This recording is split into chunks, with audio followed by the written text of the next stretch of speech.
This is the story of the Rangers, the most successful club in Scottish football history, from their humble beginnings in 1873 to the unique position they now occupy as one of the most famous and respected names in the game. A name known throughout the football world, and a club who are proud of their tradition. Not just of successes and cup finals and league championships, of famous goals and European triumphs, but a tradition of having played the game a certain way, the Rangers way, with skill and speed certainly, but also with great strength and determination. A club who have always had outstanding players. Scottish soccer's Hall of Fame is full of men who have worn a Rangers jersey. You have to go back to the very beginnings of this great club to try to find the reasons for the rise of Rangers and how they were able to command the loyalty of so many lovers of the game. For the size and enthusiasm of Rangers support is legendary. Today they remain the best supported club in Scotland and probably in Britain. Wherever Rangers play, even on the other side of the world, you will find fans who have followed on. In some ways, the history of Rangers is virtually the history of Scottish football, inevitably so as Scotland's most successful club, and certainly more Rangers players have represented their country than those of any other team. Today, just as at any other time over the last 100 years or so, thousands of Scottish schoolboys dream of the day they will pull a light blue jersey over their heads and run proudly out onto the Ibrox pitch to play in a stadium which is unquestionably among the most impressive in the world. Now one of Glasgow's distinctive landmarks, it stands proudly on the same site on the southwest of the city where Rangers have played since 1899, a testimony to the club's success over the decades. The interior is no less impressive, the historic Blue Room where some of the great names of the past have sat and talked football. The Trophy Room, where the painting of former manager Bill Struth looks down on a treasure trove of football memories, the most unusual perhaps being a French racing cycle presented to the club by Saint-Étienne.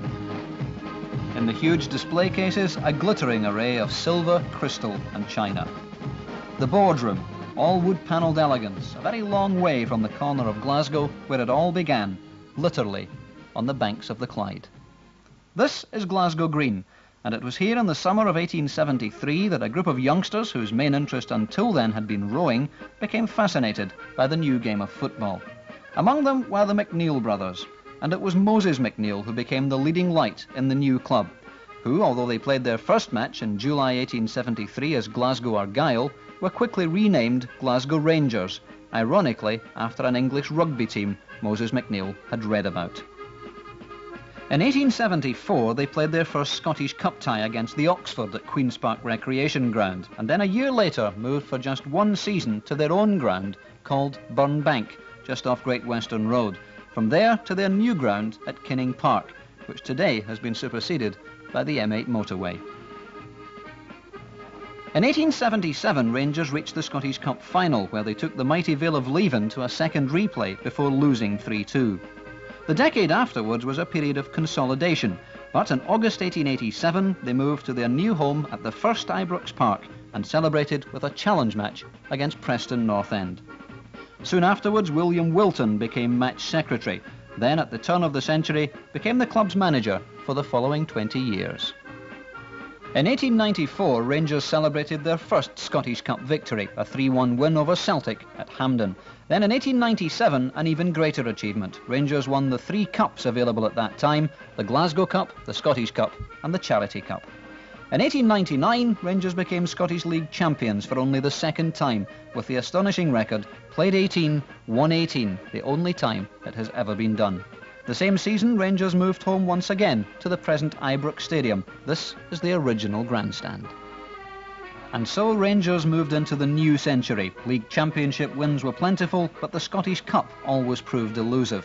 In 1928, when they faced Celtic in the final, Rangers hadn't won the Cup for 25 years.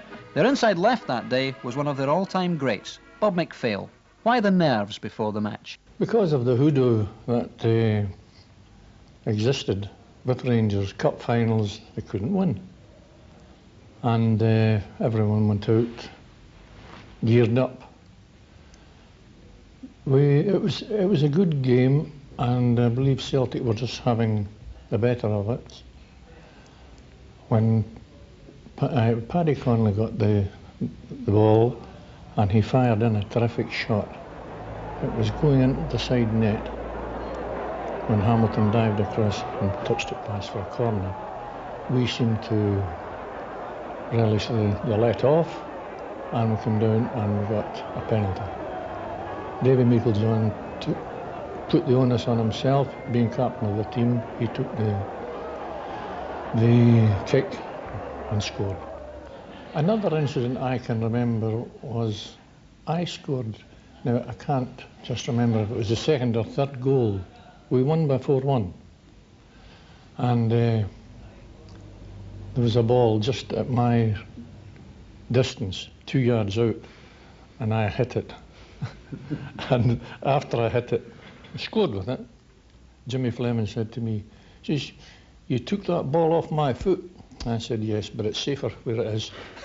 And so the hoodoo was ended, and Rangers went from strength to strength in the decade that followed. This side were among the most skillful and powerful ever to wear Rangers colours, and in the summer after ending the hoodoo they toured America and Canada, footballing ambassadors for Scotland.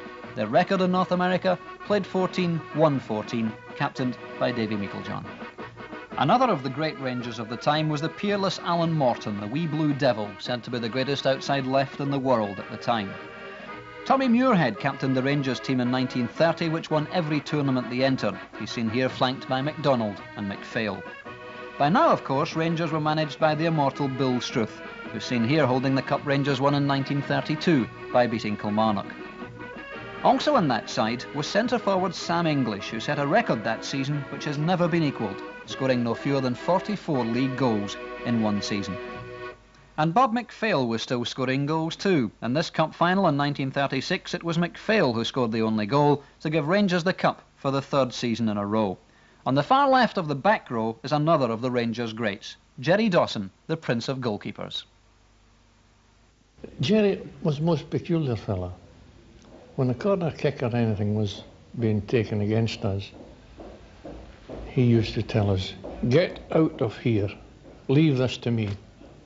And he had that area, the 6-yard area, he covered it. As I say, he was the worst kicker of a ball ever I've known. The ball would be on the 6-yard line, and he took he came at it at an angle, with the result that he was cutting it, and when it came to you, it was burling, and that's why, as I say, I'm not here now. This is one of the earliest films on record, showing the Rangers side of 1937 playing Queen of the South at Palmerston. The 30s had been a golden era for the Ibrox side, but as the Second World War approached, the team was being gradually recast. Stalwarts like Bob MacPhail, Dougie Gray, Jimmy Simpson, Jimmy Smith and George Brown were nearing the twilight of their playing careers. But future stars were arriving, like Jock Shaw, Willie Waddle, Scott Simon and Jimmy Duncanson. They were able to merge with Willie Woodburn and Willie Thornton, and were soon to be joined by George Young.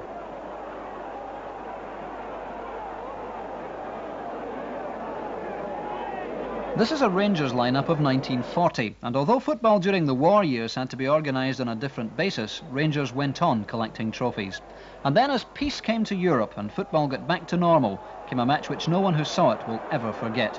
In November 1945, the mighty Russians of Moscow Dynamo came to Ibrox, described by many as like visitors from another planet. But Rangers were equal to the Russian challenge. George Young got the penalty, which gave Rangers a 2-2 draw. Everybody that I speak to nowadays, when they talk about the penalty kick and that, they always say, well, I plunked school that day to see that game.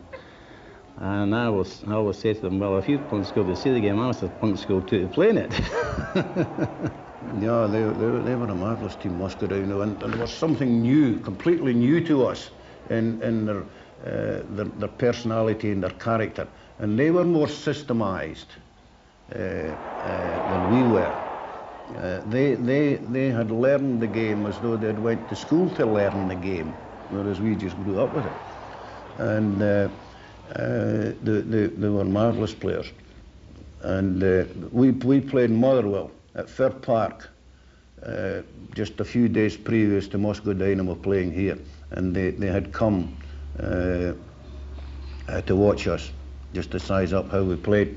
And Torrey played well that day, And when we came back and played here, there was the whole game. The fella the wing half never left Torry 6 inches space, and Torry used to get a wee bit frustrated in that kind of situation.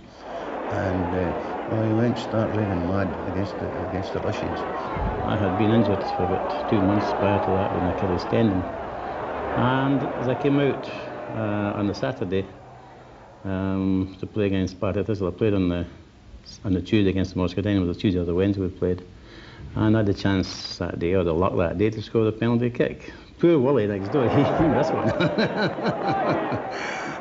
But it was good to see Big Smithy kick Tiger Comic the ball into the back of the net for our first one, and the second one I got from a penalty kick, and then a minute from time Charlie Watkins hit the post. Very, very unfortunate not to win that day. But the Russians didn't take much time to get way back home to Russia after that game. 4 years later, Rangers won the Cup and League Cup with this pool of players, which included some famous names. As well as Young and Waddle, there was Ian McCall, Willie Woodburn, Bobby Brown and Jock Shaw. They always talked about the famous five, Hibs' famous five, but they never talked about the Rangers' famous five. You know, well, you kind of had Waddle and Gillick, Thornton, Benters, Greer. It was always the famous five of the Hibs. It wasn't the famous five of the Rangers, because we were always on top. That was because there are not many of them now getting a ball in the wing and being out wide. They're inclined now just when they get there to play it. They don't look whether it should be front post or back post or outside the area a bit where somebody, I could judge where Thornton was going to be just by a mere glance at where Thornton is and know the weight to put on the cross ball. And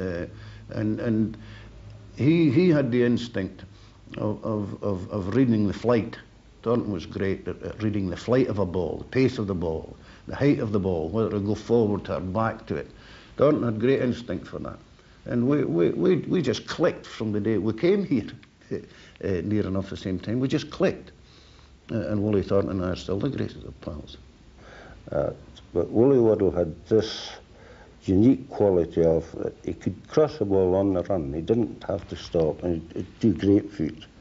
And there was this common just understanding that we had, which was proved very successful for ourselves and for the Rangers Football Club. Rangers manager since 1920 had been Bill Struth, a distinguished man who was proud of having made Rangers into the biggest and the most successful club in the country. He set great store by Rangers traditions and expected his players to do the same. I got home from school, received a telegram from Bill Struth saying, "Report to Brockville tonight with your boots."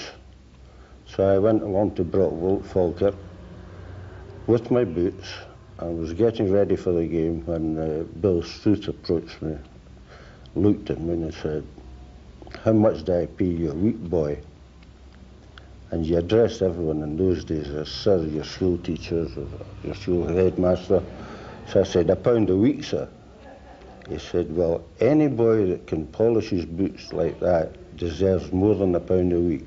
From now on, you're getting £2 a week." And to my eternal shame, I couldn't tell him I never polished my boots in my life. My mother did it for me. If you were going to pictures, Struth had you well warned that as a Rangers player you had to go to the best seats, you had to go into dress circle, not the front stalls. And yet there's some days he wouldn't pay you. We used to come up to the door there some days, and we were paid every other Tuesday. Every second Tuesday we were paid. And we were all knitting up over two in these days. And he used to go up the door and the buzzer would go, enter, and so in you go. And, "Well, what is it?" "Well, it's wages day, Mr. Struth." "Well, they're not ready. You'll get them at the end of the week. Off." And that was us. And we didn't dislike the man for that, or we didn't feel he was no giving us our money. We always got it at the end of the day, but just when it come up his hump. And but with a tremendous respect for him. In 1954 came the end of an era at Ibrox. Bill Struth, then in his 78th year, retired, having won 18 league titles and 10 Scottish Cups. George Young made the presentation on behalf of the players. Struth's successor was the former Rangers halfback James Scotland Simon, who had already enjoyed managerial success with East Fife and with Preston North End, whom he had taken to a Wembley Cup final. Simon was a different character to Struth, but equally respected by his players. One of his greatest signings was a Raith Rovers wing half called Jim Baxter. And I remember McNaught saying, when you go through there, don't haggle, just sign. No matter what they're giving you, sign and they'll look after you, that's for sure. And that was the first thing, coming here looking at that marble saying, I looked at my dad and he said, that we go. Mr. Simon came down, old Scot at the time, he was a real thoroughbred of a man, you know. And that was it, up into the office, and it was all over in 2 minutes. Well, you always remember the important games, but I remember one game at Firhill, talking about myself actually. We played Partick Thistle, I think we won 6-0 or something. And it was absolutely, you were up to your ankles in mud.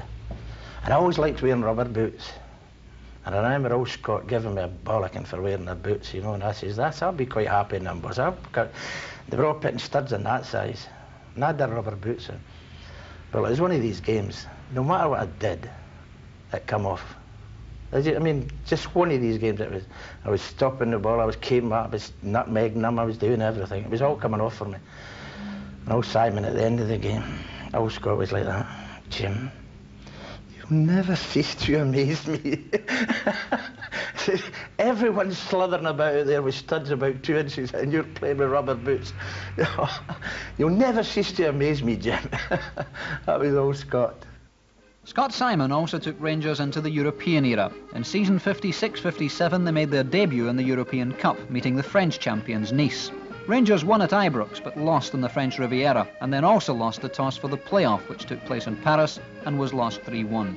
But Rangers had learned from the experience, and in 1960 came within one match of reaching the European Cup final at Hampden against Real Madrid. Sadly though, they were heavily beaten by a superb team, Eintracht Frankfurt, in the two-legged semi-final. Rangers though had arrived as a European force and confirmed that by reaching the final of the European Cup Winners' Cup. They lost 4-1 in aggregate, but the two matches are remembered well by a great Rangers captain of the time, Bobby Shearer. That was, we played Florentina. Yeah, they beat us here with the odd goal, and they beat us out in Florence with the odd goal as well. And that was the night of the famous penalty kick when the goalkeeper came running out to the penalty spot to save Eric Caldwell's penalty and put Eric off. But that was the early taste of the European Cups, and we had a good run the European Cups. We had some disasters as well, playing Eintracht and playing Real Madrid, you know, but Real Madrid was just a team out of this world during the 60s. The Rangers side of the early 60s was a successful one, full of skill and goal-scoring ability. This is the League Cup winning side of 1960. Then in the 1962 close season, Rangers set out on a great adventure, a tour of Russia, which was a tremendous triumph for the club. The fans turned out in their thousands at Renfrew Airport to welcome home the undefeated team. In 1963, Rangers reached the cup final again, having won it the previous year by beating St Mirren. Their opponents this time, though, were Celtic. It's a nice cross. Oh, Miller, how did you miss that one? Well, it's a goal kick and Happy looks relieved.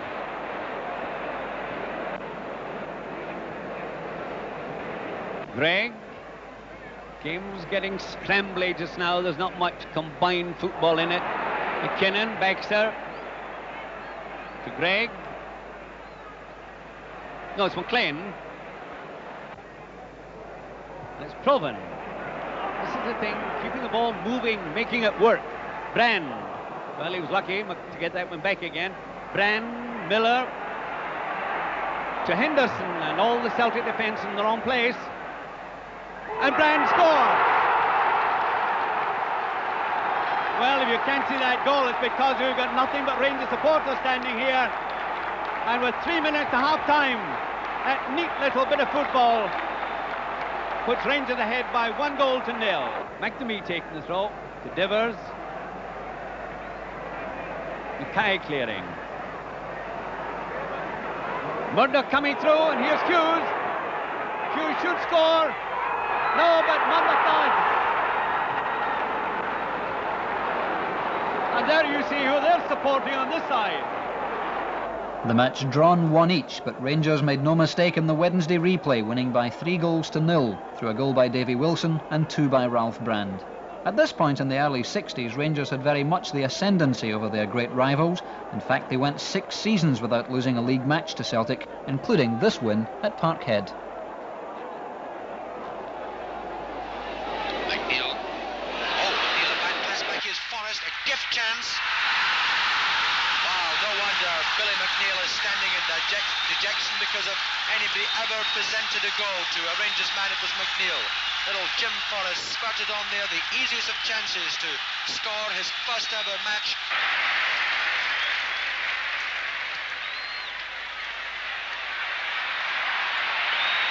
Kinnan sends it skidding across to Provan. Baxter. Brilliantly through to McLean. McLean scores a brilliant piece of leading up work by Baxter.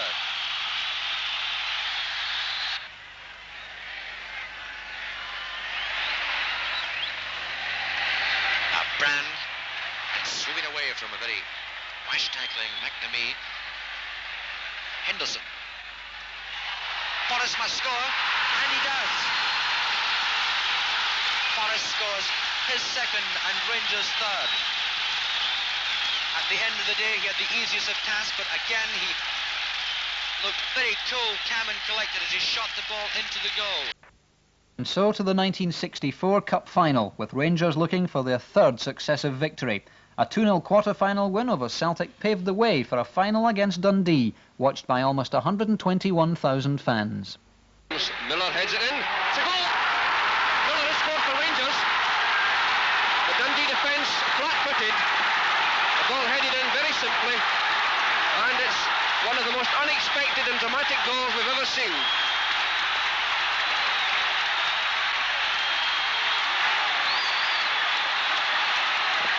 19 and a half minutes to go. Jimmy Miller heads the ball into the net. The simplest of simple goals.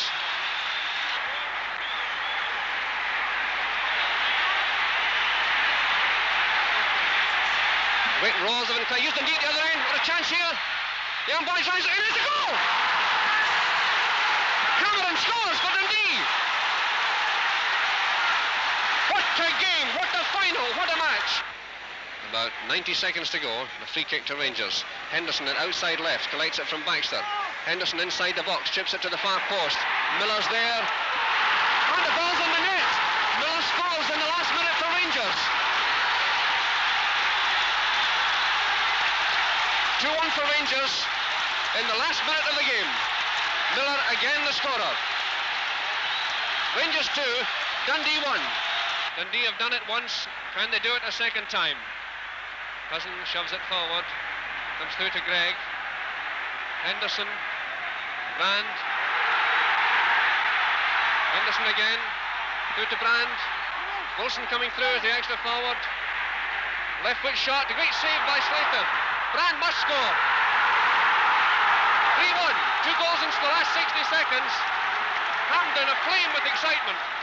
That season, Rangers did the treble, winning the League and League Cup as well. And so they were back in the European Cup. Red Star Belgrade were beaten in a playoff at Highbury, and Rapid Vienna beaten 1-0 at Ibrox and 2-0 away, Forrest and Wilson getting the goals. Tragically though, Jim Baxter broke his leg right in the final whistle.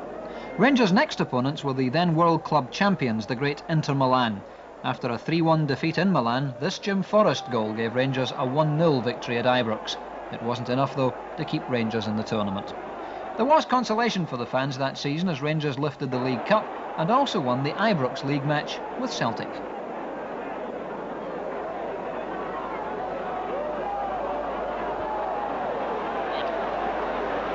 Forrest. Beck. Johnston, a nice pass by Beck, but a good tackle by Young.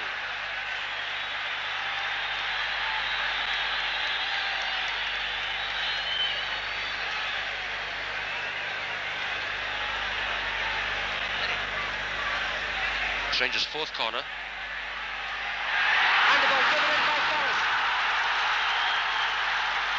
Headed forward by Miller. Forrest scores. Rangers 1, Celtic 0.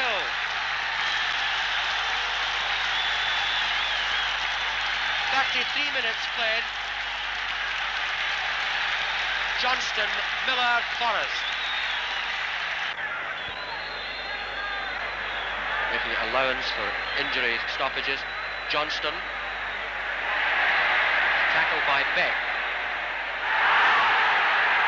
Beck, how did you picture the ball to be going to the net? White, he is lying the ground, but Johnston's having his name taken. Mr. Wharton calling Johnston across. Second player. Ordering him off. Johnston has been ordered off. Hughes. Gregg, who tackled him. Hughes getting away with the ball. Gregg tackling from behind. Hughes going through. Penalty kick. Very sound decision by Mr. Wharton. An obvious penalty there as Hughes brought down in the penalty area. What a chance this is for them to equalise. See the excitement and the terracing just behind the Rangers goal. Bobby Murdoch going to take it.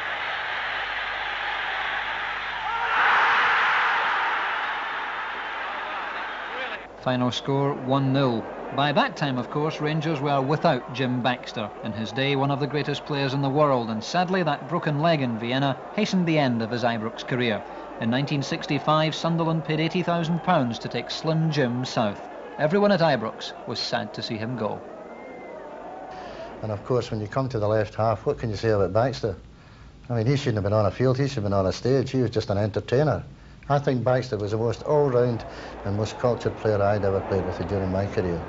That was a great, these were the occasions of the Rangers-Celtic game is a fantastic game to play in. And, but the thing, the 5 years, the first 5 years that I had at Ibrox, I think we lost once to Celtic and all the time we played, so I mean, it can't be bad, and you must enjoy that. You don't enjoy getting beat, but at that time we had the sort of the better team, and it was no problem beating Celtic really at that time, and that was, I used to love it. We used to, about every player in the team loved it at that time. And when we used to get I mean, for one time, every game they played, 20 minutes ago, the Parkhead end was empty more or less. And of course the Bears were going potty at the other end, you know, like it is, and it was lovely. The following season, 1966, Celtic, under their new manager, Jock Stein, took the league title. Rangers were second. The same two met in the cup final. The teams drew nothing each on the Saturday, a fine performance by Rangers, who had begun the match as underdogs. Then on the Wednesday night, almost 100,000 turned up for the replay. And it's Simpson.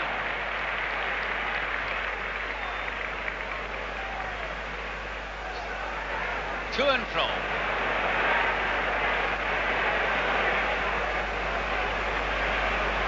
She says, get it upfield.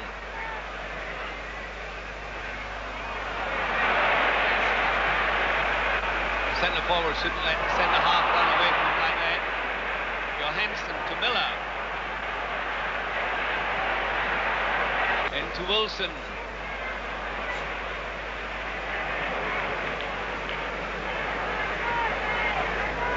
We're almost halfway through the second half. Still no scoring.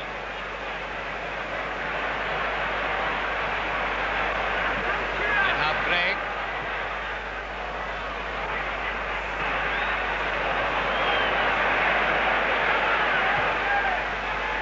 Certainly Celtic go deep in defence. Chalmers to Hughes. When he gets going, he's difficult to stop. And there's his shot.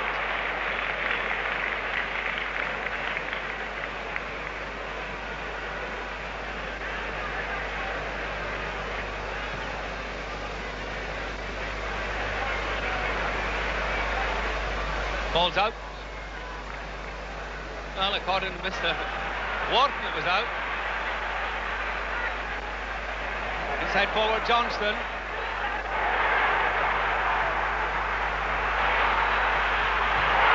Well, I don't know how McLean missed that one. And somebody's foot stopped that one. And there's a goal by Johansson. Well, there it is. Johansson, the first Danish player ever to appear in a cup final, and he is celebrated by scoring the first goal. That cup win entitled Rangers to a place in the European Cup Winners' Cup in 1967, and for the second time Rangers went all the way to the final, only to lose 1-0 to Bayern Munich in extra time. The Rangers team that night: Martin, Johansson and Proven, Jardine, McKinnon and Gregg, Henderson, Alex Smith, Hind, Dave Smith and Willie Johnston. On the 2nd of January 1971 came the blackest day in Rangers' long history.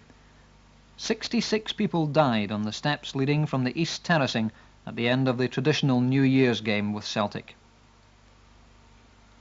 The club was represented at dozens of funerals in the days afterwards. And no one who was at Ibrox that terrible afternoon will ever forget the enormity of the tragedy. And yet, just 9 months after that awful day, Rangers set out on the path to their greatest triumph in the European Cup Winners' Cup. French Cup holders Rennes were beaten 2-1 in aggregate by a Rangers team now managed by Willie Waddle and coached by Jock Wallace. Portugal's Sporting Lisbon were beaten on the away goals roll. And in the quarter-final against Torino, a Willie Johnston goal gave Rangers a 1-1 draw in Italy. Alec MacDonald got the only goal at Ibrox. In the semi-final, Rangers took revenge for their 1967 final defeat by beating Bayern Munich. Again, a 1-1 draw away from home was followed by an Ibrox victory, Jardine and Parlane getting the goals in a 2-0 win. Rangers were in the final for the third time in their history. I think the European tour that Rangers went through that year, Stade Rennes, Torino, Sporting Lisbon, Bayern Munich and Moscow Dynamo, was the hardest, the most difficult European tournament that any team has ever played in, because there were 5 smashing teams. Stade Rennes, we were the skin of our teeth we got through in France, and Torino. Anyway, go to Italy and do what they did, and then worst of all was the Sporting Lisbon one, where it blew in our faces, and Ronnie McKinnon broke his leg. And then to Bayern with the talent and the reputation they had, to beat them in a semi-final of a tournament was fantastic.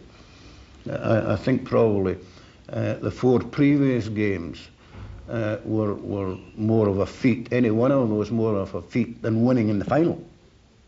And the Rangers won that tournament basically because they played so well away from home. The venue for the final was the Camp Nou Stadium in Barcelona. 26,000 fans saw the game. At least 25,000 of those were Rangers fans who had made the journey to Spain. And in the end, they got the result they had come to see. And it might well be that the jelly, the kind of nervous jelly, is going out of Rangers' legs now. One hopes so.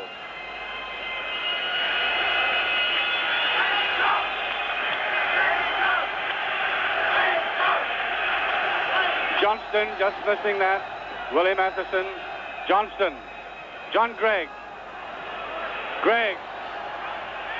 Good tackle by Gregg. Colin Steen. Steen going in and impeded by the referee. And nevertheless, Rangers picking up the pace of the game now. This is what we want to see from them. I think they've let the Russians play around in a kind of academic way far too long, and I'm inclined to take this. Good one to that far side. Is touched away there by Zykov. Evrazin. Jardine in. No whistle. Dave Smith has it towards Colin Steen. Here's Steen. It's a goal. It's a goal by Steen. What a goal. What a goal by Steen. And on come the fans. Oh, they'll have to get off. Here it comes. What a goal by Steen. He followed that up. And whoosh, in it goes.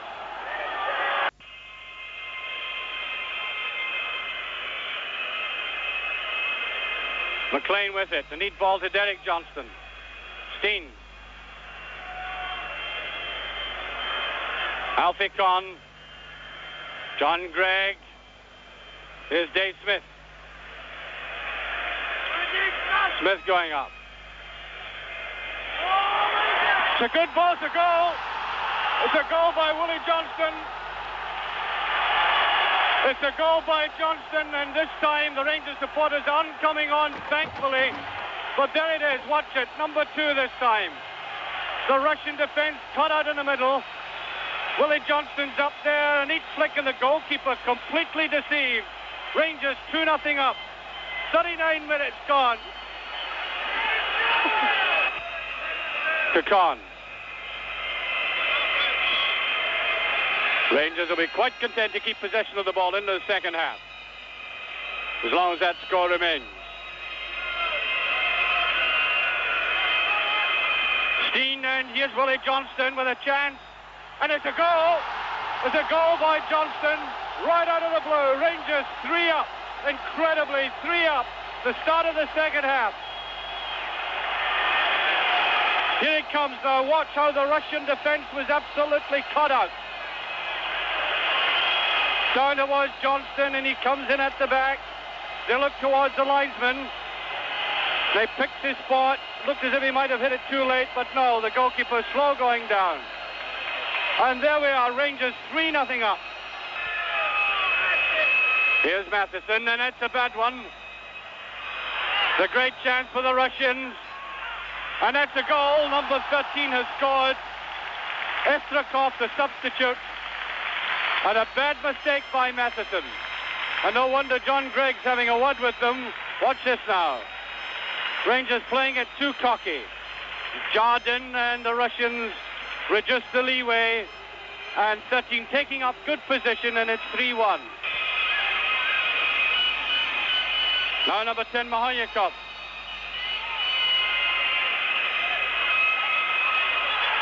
And it's a goal. It's a great goal by Dynamo. I think it was by Dakini, I'm not sure. Here it is again, the Rangers defence sleeping there. That was number 10, Mahoyakov, who scored. Dynamo 2, Rangers 3. And I make it about 3 minutes left. What a tremendous game it's been, and all credit to the Russians for fighting back at Rangers. A tremendous victory for them, the first time in many, many years of fighting. They've got a European trophy, the European Cup Winners' Cup. Sadly, the Spanish police completely overreacted as celebrating Scots flooded onto the pitch after the final whistle, and Captain John Gregg was presented with Rangers' first European trophy in the dressing room. Then it was back to Scotland and a rainy Prestwick airport, with the fans gathering all along the route to pay tribute to their heroes. The Rangers team that famous night: McCloy, Jardin and Matheson, Gregg, Derek Johnston and Smith, McLean and Conn, Steen, MacDonald and Willie Johnston. John, how are you feeling at this particular moment, having got the cup back now at last to Scotland? Delighted. I can't wait to get to Ibrox. How do you feel now today about the end of the match last night, the astonishing scenes that we saw at the stadium? I think the supporters got a little bit excited, but well, they've waited a long time, and we hope they're not getting too much trouble because of it. John, at one point you were 3 goals up and looked very comfortable. All of a sudden you were 3-2 ahead and time running out fast. Did you think the game was slipping away from you in the closing moments of the match? Well, I was a bit worried, but I was glad to hear the final whistle.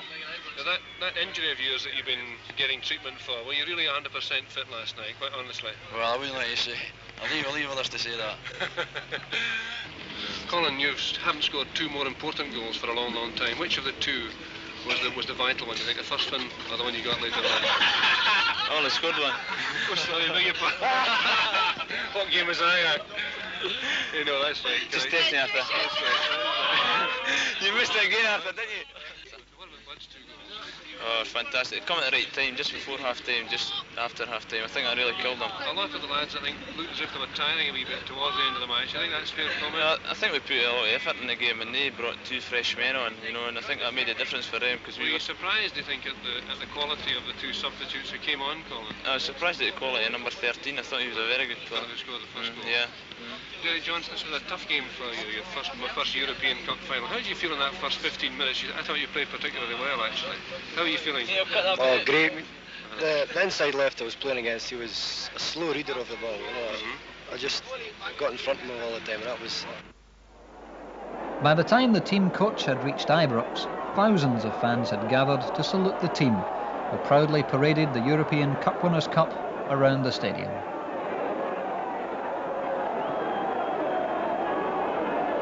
The supporters stood, sang and cheered in the rain. No one wanted to go home that night.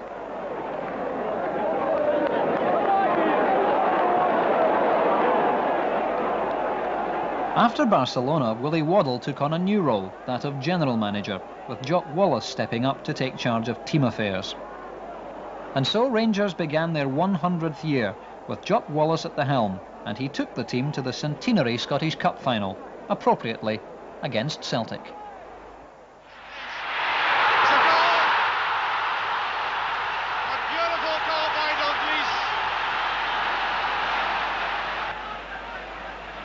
Matheson. Andy McDonald will have minutes to have time. It's a good ball, it's a goal! Thailand the scorer.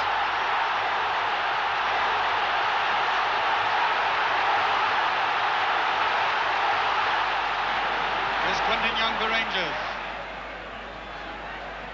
As towards Conn. Conn going through. And it's there. The goal for Rangers. Logan for Celtic.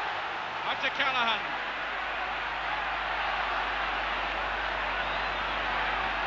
That's a good ball to Johnston. And here's Deans with a chance. No, what's been given?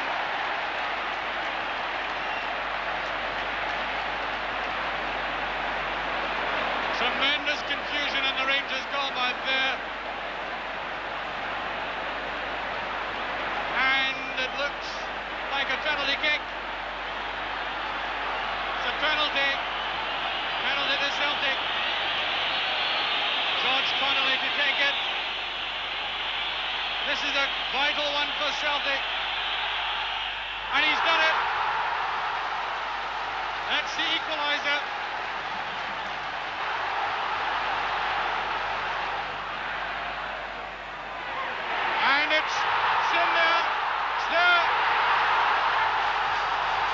Forsyth getting the final touch. It looked as if the ball was going in any case. And it's 3-2 for Rangers. A goal Tom Forsyth will never forget, and a marvellous memory for one of Rangers' outstanding players during the 70s. 3 years later, in season 75-76, an Alec MacDonald goal gave Rangers the League Cup, beating Celtic in the final.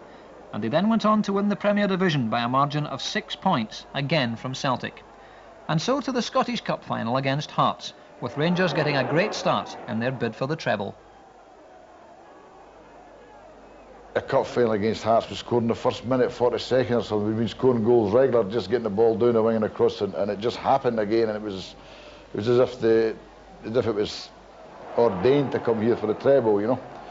And I didn't realise that, but I wanted to do the treble for the Rangers and for my own satisfaction, because I was pretty psyched up at that time. It didn't mean a lot. It just a lot of words till we actually done it, you know. And I think the fact that we managed to get a treble was a tremendous performance for that team.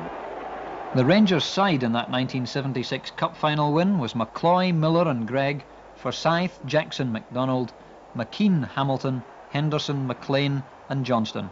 Derek Johnston scored twice and Alec MacDonald once in a 3-1 win. Surprisingly, the season after that treble was a barren one, but in 1978 Rangers were back at Hampden for the League Cup final against Celtic.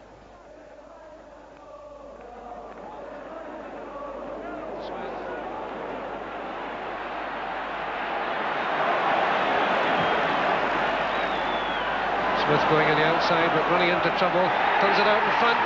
Cooper scores! Cooper scores for Rangers. 6 minutes from half-time. Dave Cooper's 7th goal of the season, made by Gordon Smith. Out to McLean.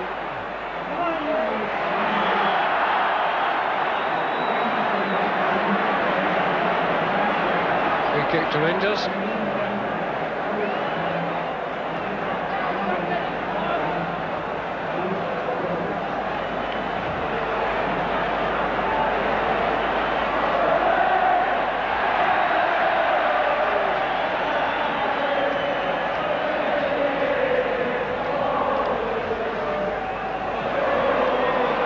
looking up into the sun for that one.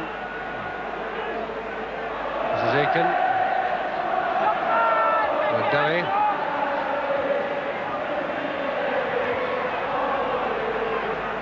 McCluskey.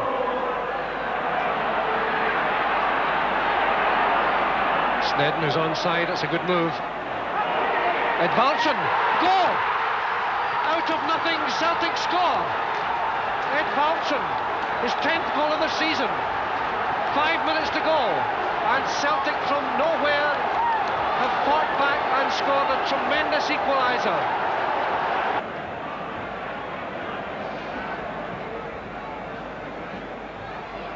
Three minutes remaining.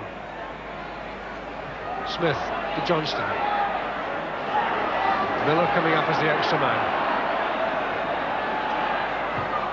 There's his cross. There's Latchford, the ball spinning loose. Headed in by Smith, and the referee's giving a goal. Gordon Smith scores. 3 minutes from the end of extra time. His 23rd goal of the season, and for the second time in the match, Rangers go into the lead. Gordon Smith's goal proving decisive in Rangers' 2-1 win. And the league was won too by a 2-point margin from Aberdeen. Rangers lost only 5 of their 36 matches. And so for the second time in just 3 seasons, the impossible dream of all 3 trophies was on again. In the Scottish Cup final, Rangers' opponents were the highly talented Aberdeen side who had pushed them so hard in the league championship. Did Jock Wallace have any fears about the third leg of the treble? Terrible fear. It was that Robert Russell would freeze on the day because he had froze against Celtic on the first game at Parkhead, and we got beat 1-0 that night. Not down to him, just. But I was a wee feeling that he would freeze on the day. It was a big deal because don't forget Cooper and Smith and him had. It was the first year I'd virtually won a treble, you know. So anyway, we scored there early doors, and we got another good goal, and we virtually ran out winners.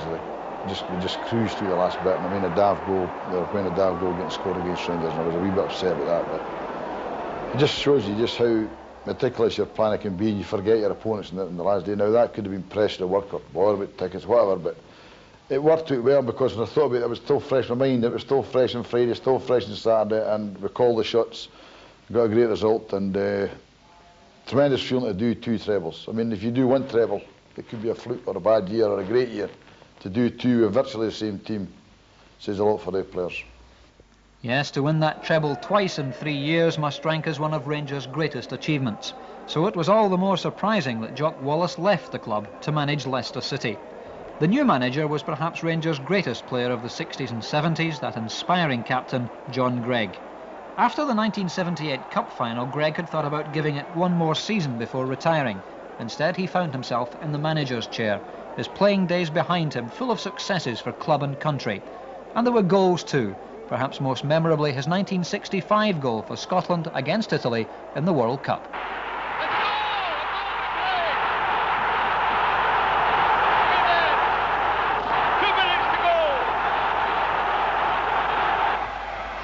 Here's Greig coming in, on to Brand. Greig again, it's a goal, and then makes it 3. Now John Greig, a beautiful ball towards O'Hara. He's on his own. There's McLean coming up. Looking for support inside. Cross not hard enough. John Greig. Whoa, what a goal! Scott missing out on that, gives McLean to John Greig. What a goal! Play by Russell. Greig might think about a shot. Plays a shot 1. Greig still going and scoring! But now it was John Greig, manager. And in his first season, Rangers had a thrilling European Cup run, beginning with victory in the first round over the mighty Juventus of Italy.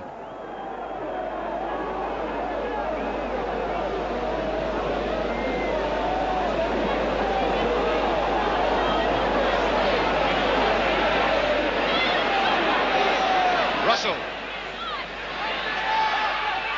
There's a goal. Gordon Smith. wanting the Italian defensive wall to get right back. McLean with it and still not satisfied, the referee.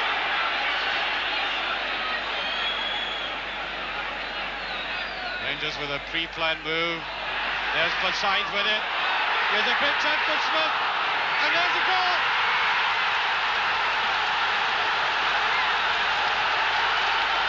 Alec MacDonald. Juventus beaten 2-0 at Ibrox and 2-1 on aggregate. In the second round, Rangers could only draw nothing each at home to PSV Eindhoven, but in Holland, Rangers pulled off a marvellous win by 3-2. Alec MacDonald got the first, and how many vital goals he's scored for Rangers over the years. Derek Johnston, number 2, with this header from a Kenny Watson thunderbolt. And then a marvellous third and clinching goal, laid on by Tommy McLean and scored by Bobby Russell. Despite the win, though, Rangers' run ended in the quarter-finals when Cologne won by the odd goal in 3. Since 1976, Rangers had reached every Scottish Cup final, and in 1981 pulled off one of their most convincing cup wins in the replay against Dundee United.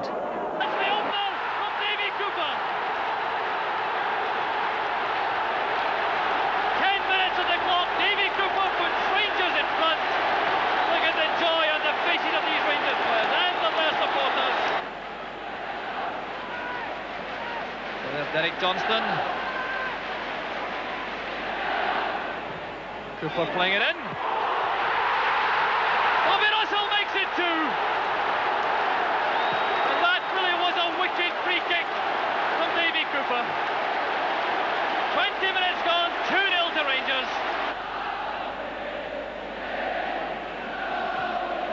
Bannon's free kick punched away by Stewart. Another chance for Bannon. The stirrup. Playing it in towards Dodds. 2-1. Davy Dodds puts United back in the match. And a chance for Bett. Russell followed by Kirkwood. Missed by Kopel, but not by Neri. Good turn from Cooper. McDonald wants it inside the fullback. John McDonald! A superb goal from John McDonald! 3-1 to Rangers, 28 minutes gone. Bannon not happy at being fouled. Reacts rather badly near the chance for McDonald. And that surely ties it up for Rangers. John McDonald, second of the night. 4-1 to Rangers. The Rangers team in that 4-1 win was Stewart, Jardine, Stevens, Forsyth and Dawson, Russell, Bett and Redford, Cooper, Derek Johnston and MacDonald. Captain Ali Dawson proudly tied the ribbons to the Scottish Cup.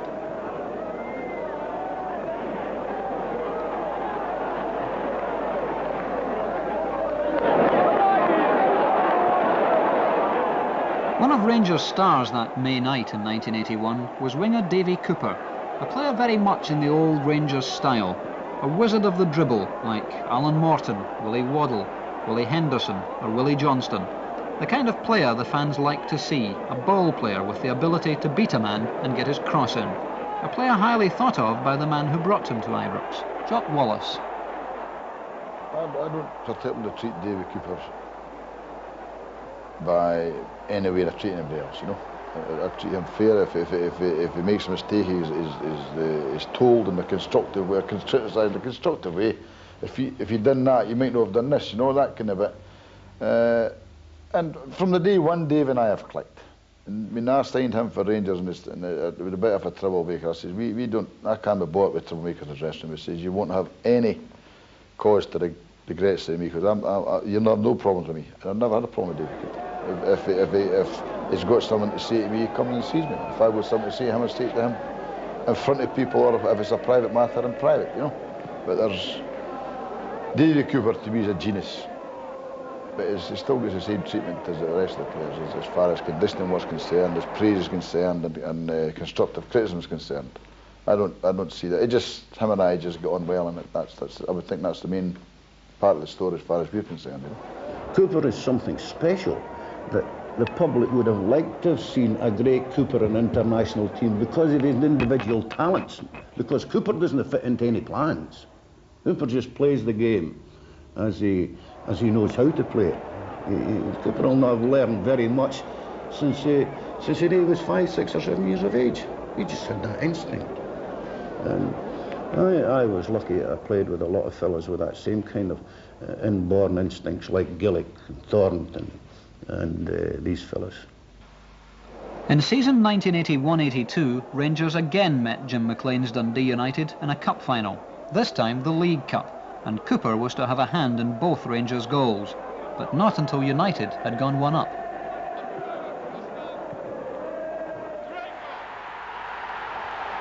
1-0 for Dundee United.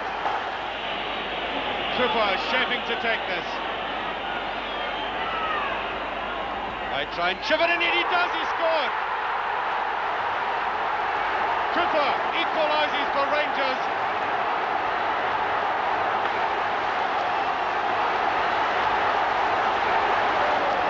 Cooper with it. Hegarty, there's Redford, tries a chip, and it's there! Redford, a brilliant goal! Another trophy for Ibrox, but in the autumn of 1983, manager John Greig resigned after a string of bad results. And Jock Wallace, who had come back to Scottish football from Leicester to manage Motherwell, returned to Ibrox to manage the club he had always supported. At the same time, a boardroom reshuffle saw John Payton take over as chairman of the club he had supported all his life. For both men, the great traditions of the Rangers Football Club remained as important as they had ever been. I'd like to retain all the traditions that Rangers have. You know, there's a big family here. You've got Bobby Malloch, I think they're in the 3rd or 4th generation. You've got Lizzie, tea lady, 3rd or 4th generation. How can you change these things?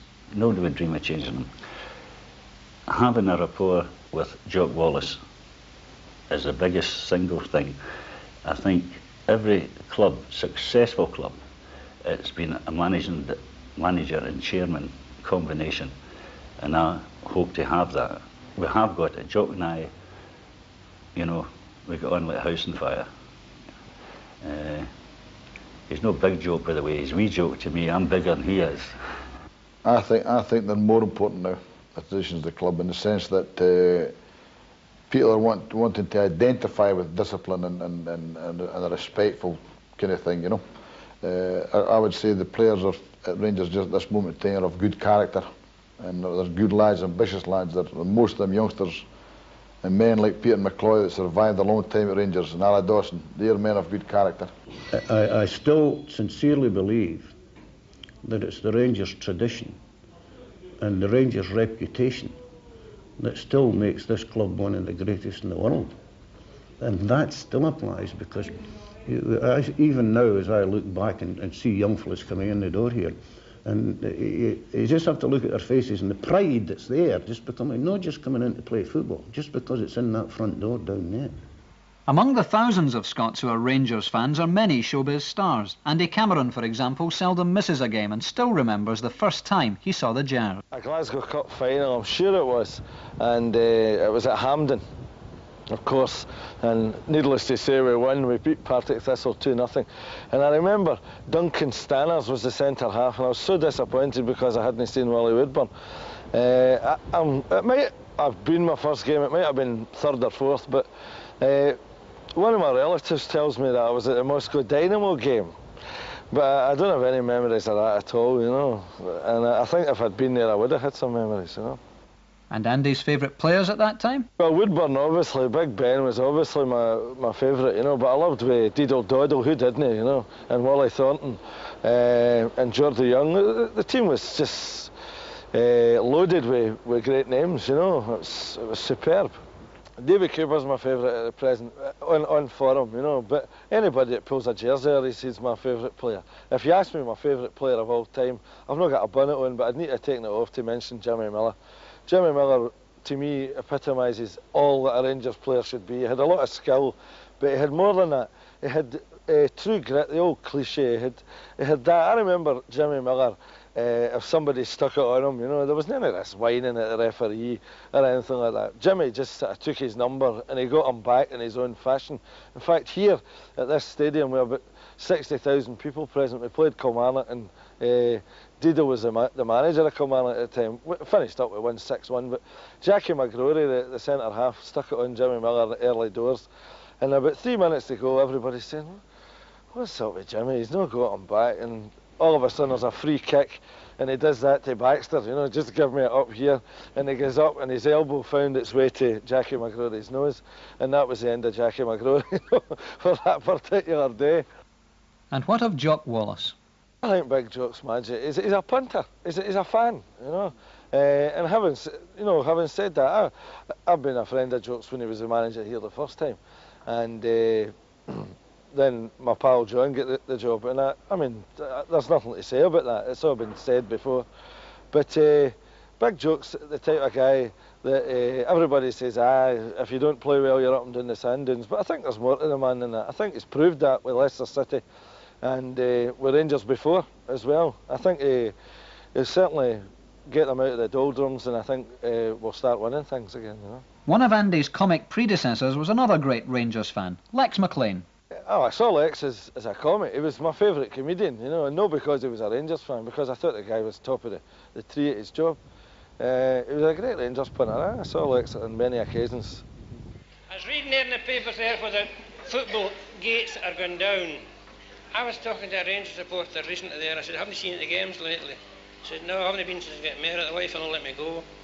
I said, the wife will not let you go. I said, she's looking at Man U. I said, my wife tried that. She said, you're not going to the match. I said, I just grabbed her, put her over my knee, took her pants down and smacked her backside so I could go. I've been to every game since.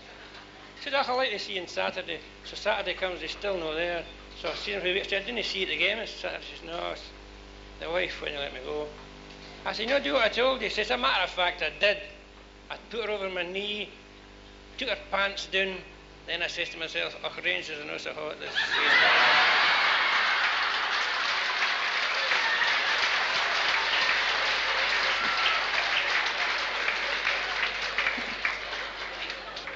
Dear Mr. McLean, could you help me with my problem? I am 32.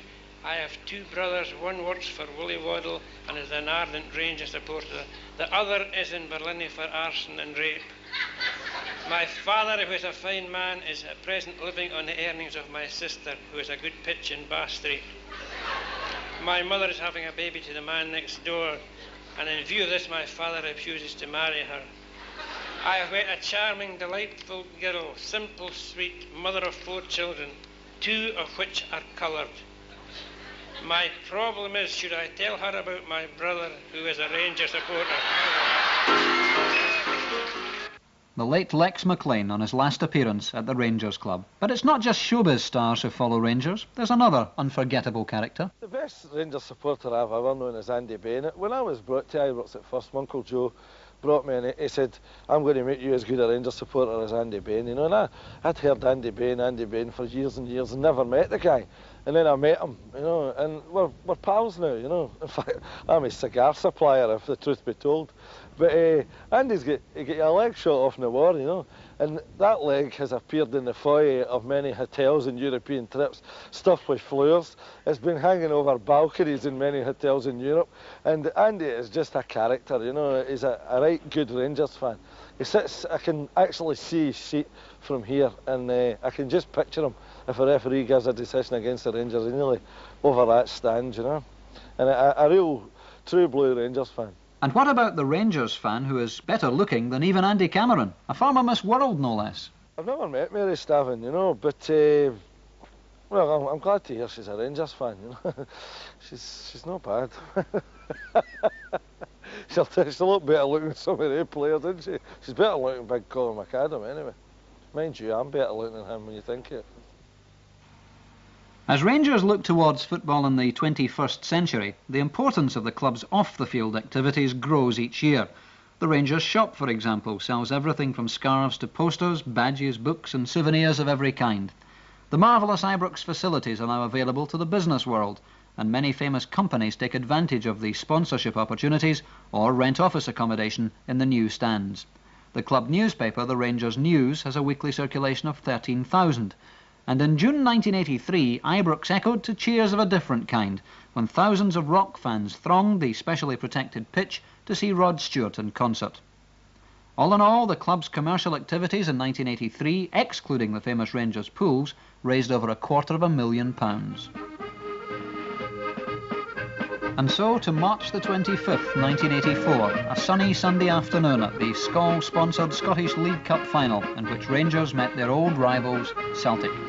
It was a tournament Rangers had already won 11 times, twice more than their Parkhead rivals. And as Jock Wallace led his team from the coach, he may well have been reflecting that he had the chance of winning that trophy just 4 months into his second spell as manager. Rangers had shown some of their best form of the season in the League Cup, reaching the final in scoring 29 goals while conceding just 2. Ali McCoist along the way scored 6 goals, one of them the club's 800th of the tournament against Queen of the South at Palmerston, and McCoist's good form in the tournament was to be significant. Rangers fans once again turned up in their thousands, and there were plenty of smiling faces and much optimism around. The club's recent long unbeaten run had convinced them that victory was possible, although all of them appreciated that Old Firm matches are never easily won. Especially the former Rangers and Scotland fullback who played in a few Rangers Celtic matches over the years, Davy Provan. Well, I think always in a Rangers Celtic game it's always 50-50. No person can say that if the Celtic are playing well that they'll definitely win, and vice versa if the Rangers are going through a good period that they would win. Rangers and Celtic games over the year have been such that on the day people get the breaks and the team that's not been in form could win. And maybe today that the Rangers could get the breaks and just maybe sneak it. Jock Wallace's wife Daphne certainly wasn't nervous. No, I'm looking forward to it very much indeed. Oh yes, definitely. Well, I hope so. Oh, no idea. As long as it's one more than Celtic. And as for Big Jock himself, well, he had absolutely no doubts. Oh, I fancy this very strongly. Again, I've got the battle fever on, but I fancy Rangers to win today.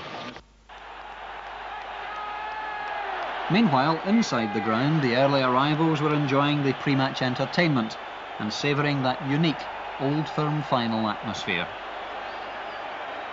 The massed ranks of the Rangers fans shared Jock Wallace's confidence, and they were in full voice when at 2:30 the teams took to the field.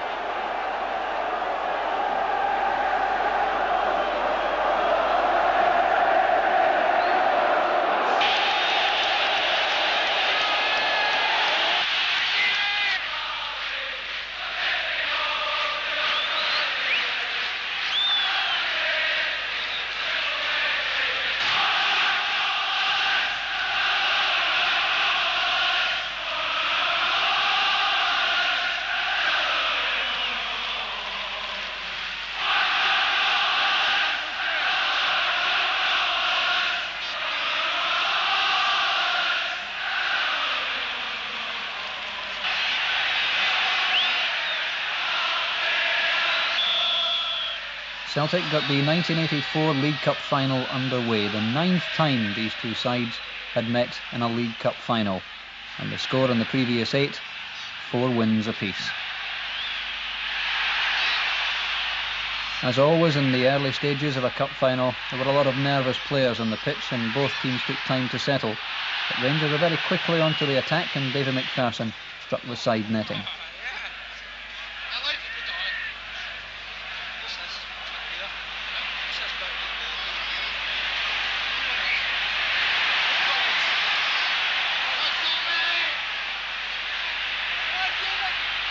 Clearly Davy Cooper was a danger man for Rangers, and the Celtic defence knew that he had to be stopped.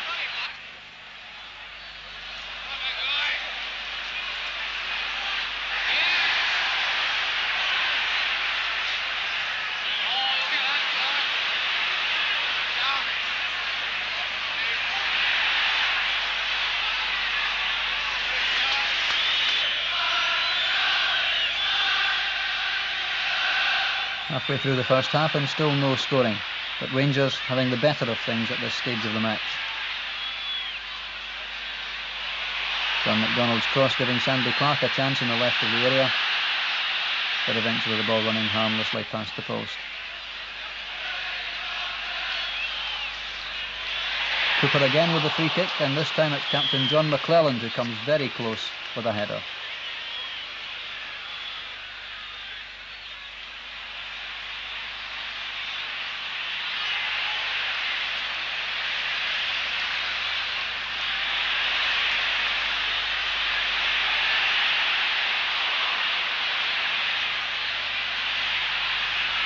Bobby Russell was having a particularly impressive game in the Rangers midfield.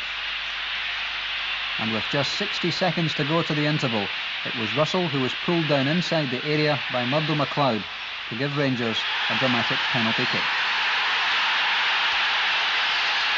There was no doubt in referee Bob Valentine's mind, and Ali McCoist collected the ball with the responsibility of putting Rangers ahead.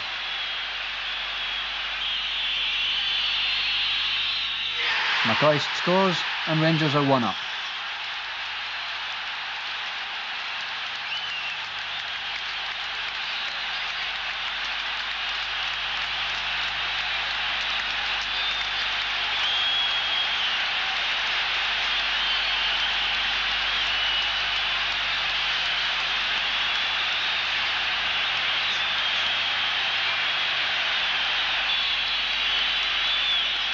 Half-time and Rangers 1-0 up through that Ali McCoist penalty, and the fans able to sing their way through the half-time interval.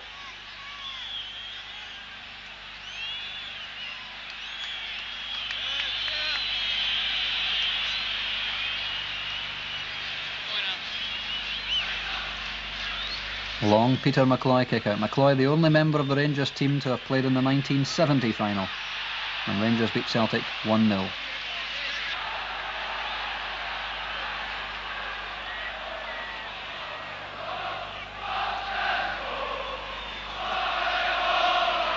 Tommy Burns working hard to try to bring Celtic back into this match.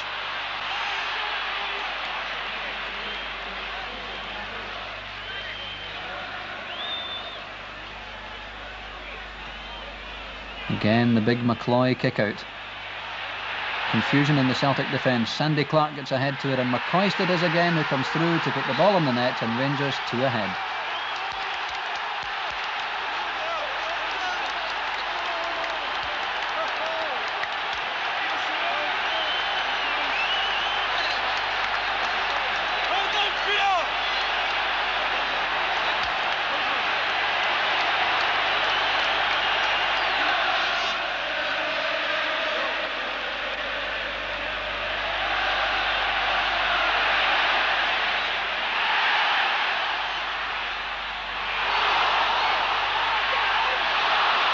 Rangers end a waving mass of red, white and blue as Rangers pile on the pressure, looking for a third goal which surely would tie up this cup final.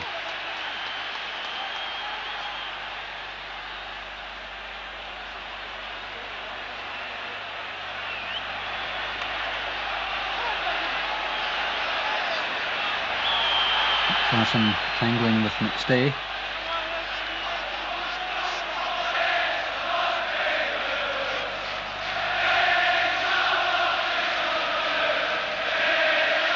Still Rangers pinning the Celtic team back in their own half.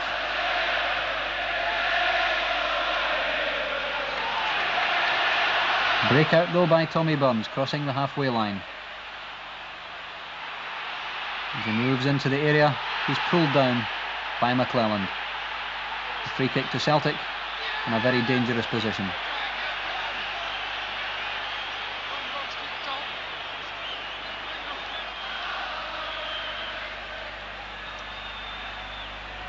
And it's a very cleverly worked free kick indeed for McClear to bring Celtic back into the game at 2-1.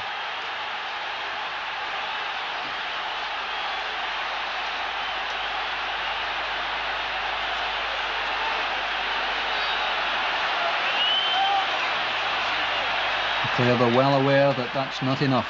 Celtic still a goal behind and time beginning to run out. And then, with literally seconds of the match remaining, a penalty to Celtic, the most dramatic ending to a League Cup final one could imagine. Peter McCloy, John McClelland, all discussing the foul which has given Celtic a golden opportunity to tie the scores. Mark Weed takes the kick, it's in the net, and we're into extra time.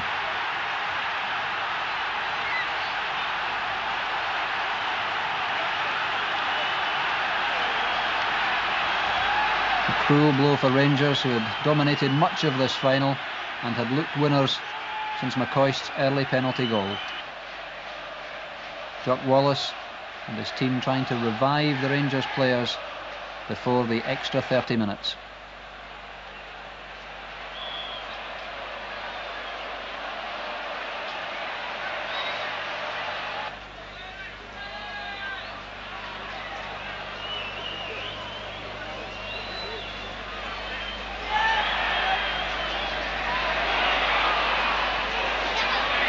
And very tired legs now, covering this huge Hampden pitch, but Jimmy Nicholl still able to summon up a sprint.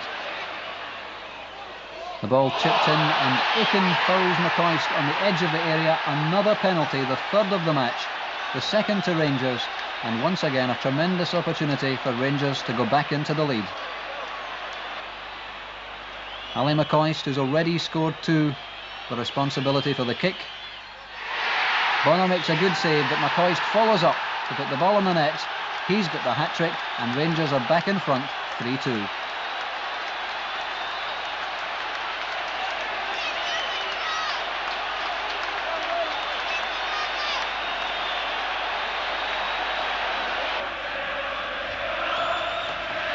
The fans singing happily, aware that there are now only seconds to go in this League Cup final, and the referee's whistle must sound.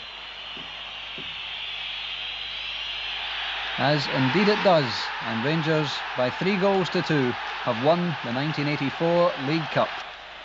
Jock Wallace immediately is onto the pitch to congratulate his players.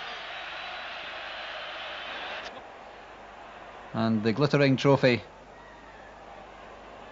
presented to a very proud Rangers captain, John McClelland.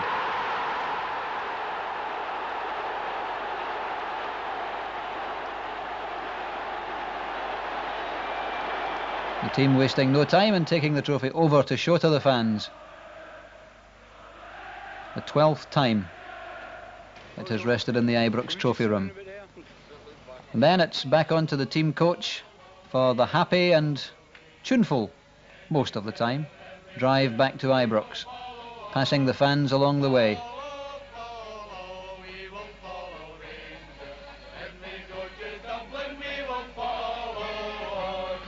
The directors allowing themselves a smile. And back at Ibrox, a happy group of fans waiting to welcome back the team with the League Cup.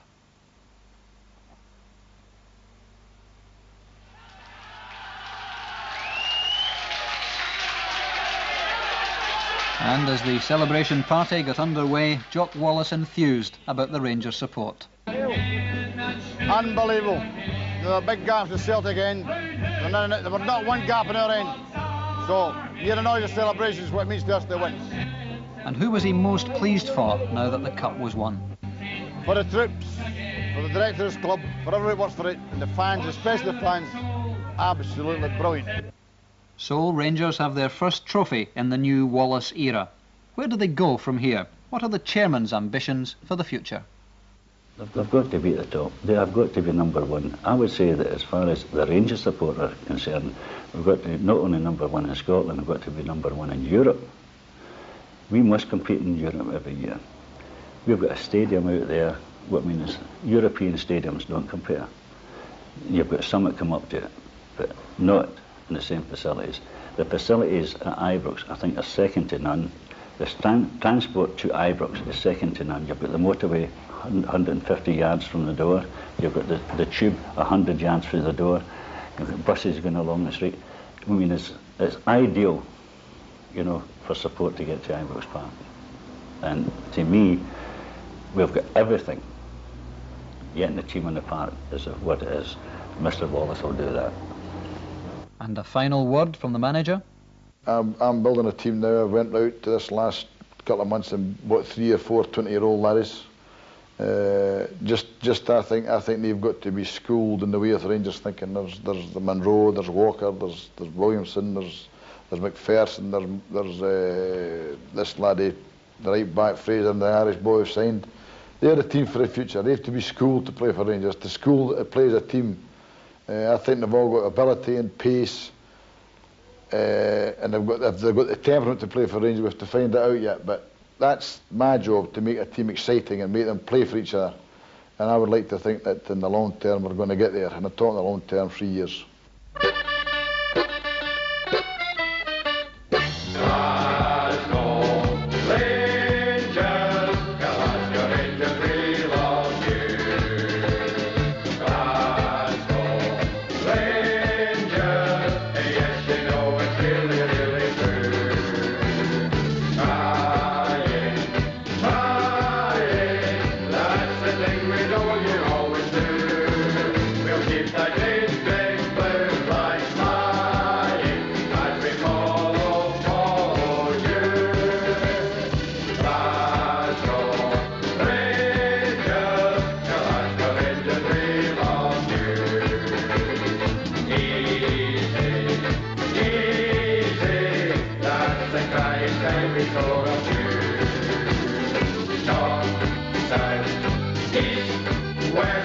Wherever you go, you know we'll see you through. We'll keep the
game.